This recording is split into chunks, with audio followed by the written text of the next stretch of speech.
IELTS listening. IELTS listening ഏകദേശം 30 minutes ടൈമാണ് നമുക്ക് ആ സെക്ഷനിലുള്ളത്. 30 മിനിറ്റ്സും കൊണ്ട് നമുക്ക് 40 ക്വസ്റ്റ്യൻസ് നമുക്ക് ആൻസർ ചെയ്യണം. Okay, 40 questions 1 word to maximum 3 words. Each and every സെക്ഷൻ്റെ മുകളിൽ നമുക്ക് അവിടെ പറയും 1 വേർഡ് ക്വസ്റ്റ്യൻ ആണെങ്കിൽ 1 word, no more than 1 word, no more than 2 words, no more than a number or 1 word, no more than 3 words.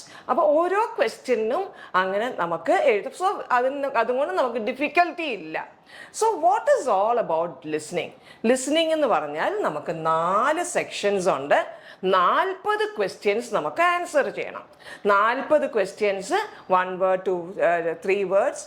another important ഒരു കാര്യം എന്താന്ന് വെച്ചാൽ നമുക്ക് ഒരു 30 മിനിറ്റും കൊണ്ട് നമ്മൾ ഒരു ഓഡിയോ കേൾക്കും. 30 മിനിറ്റ് അറ്റ് സ്ട്രെച്ചാണ് നമുക്ക് ഓഡിയോ. നമുക്ക് ഇടയ്ക്ക് അതിനെ 2 പ്രാവശ്യമോ 3 പ്രാവശ്യമോ നമുക്ക് കേൾക്കാൻ പറ്റുന്നത്. ആ ഓഡിയോ ഒറ്റ പ്രാവശ്യമേ അത് പ്ലേ ചെയ്യത്തുള്ളൂ. 30 മിനിറ്റ്സ് കഴിയുമ്പോൾ നമ്മൾ ആ ഒരു ബുക്ക്ലെറ്റിൽ തന്നെ ആൻസേഴ്സ് എഴുതുന്ന 10 മിനിറ്റ് സമയം നമുക്ക് ട്രാൻസ്ഫർ ചെയ്യാൻ സമയം കിട്ടും. ഈ ലിസണിങ് തന്നെ പേപ്പർ ആൻഡ് പെൻ ബേസ്ഡും കമ്പ്യൂട്ടർ ബേസ്ഡും ഡിഫറൻസ് ഉണ്ട്. പേപ്പർ ബേസ്ഡ് എക്സാമിന് മാത്രമേ നമുക്ക് 10 മിനിറ്റ് സമയം നമുക്ക് തരത്തുള്ളൂ. നമുക്ക് transfer to the answer sheet. Computer ബേസിൽ നമുക്ക് അന്നേരം തന്നെ നമ്മൾ ലിസണിങ് ആൻസർ എഴുതി പോകണം.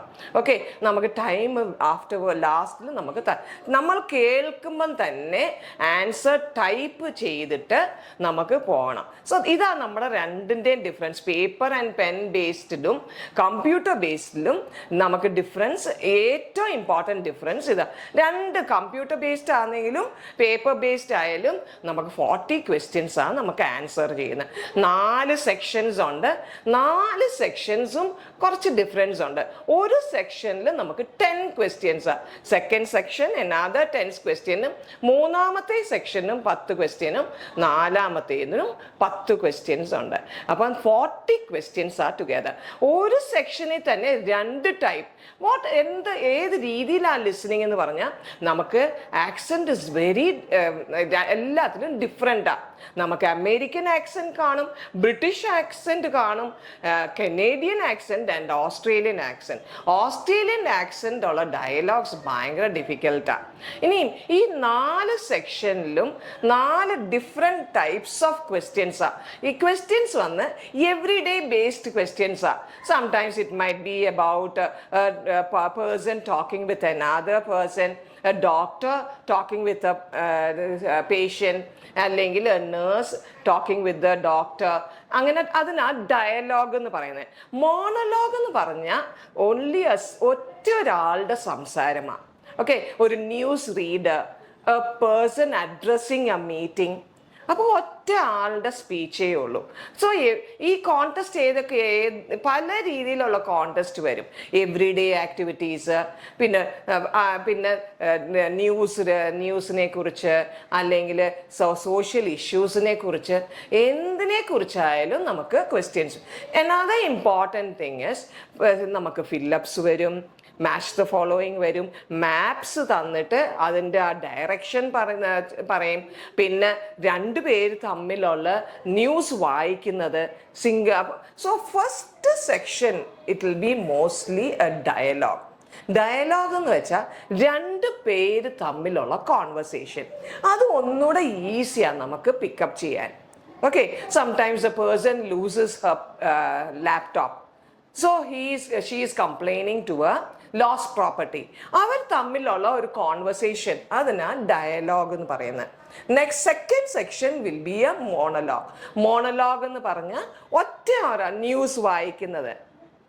ഇത് എയർപോർട്ടിൽ ഒരു അനൗൺസ്മെന്റ്, അതൊക്കെയാ ഒറ്റ പേഴ്സണിന്റെ ടോക്ക്.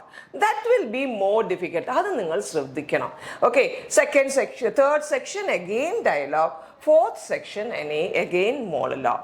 ഈ ലിസണിങ് എന്ന് പറയുന്ന ഒരു സെക്ഷനാണ് നമുക്ക് ആ നല്ല സ്കോറ് നമുക്ക് പിടിച്ചെടുക്കാൻ പോയി. ഒരു 26 ക്വസ്റ്റ്യൻസ് നമുക്ക് കറക്റ്റ് ആണെങ്കിൽ അതൊരു 6.5. 26 to 29 ക്വസ്റ്റ്യൻസ് കറക്റ്റ് ആണെങ്കിൽ 6.5.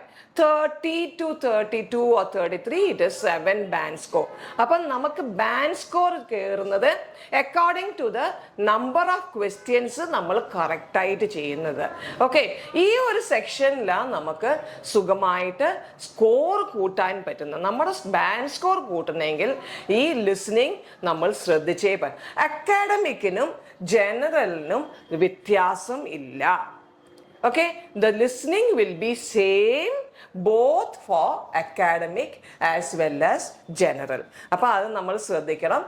ഐ ഹോപ്പ് ഒരുവിധം മനസ്സിലായെന്ന് വിചാരിക്കുന്നു. നിങ്ങൾക്ക് ലിസണിങ് വെരി സിമ്പിളാണ്. ഒറ്റ പ്രാവശ്യമേ നിങ്ങൾക്ക് ഓഡിയോ കേൾക്കാൻ പറ്റത്തുള്ളൂ. 2 പ്രാവശ്യം നമുക്ക് കേൾക്കാൻ പറ്റത്തില്ല. Okay, this is all about listening. മനസ്സിലായെന്ന് വിചാരിക്കുന്നു. Thank you.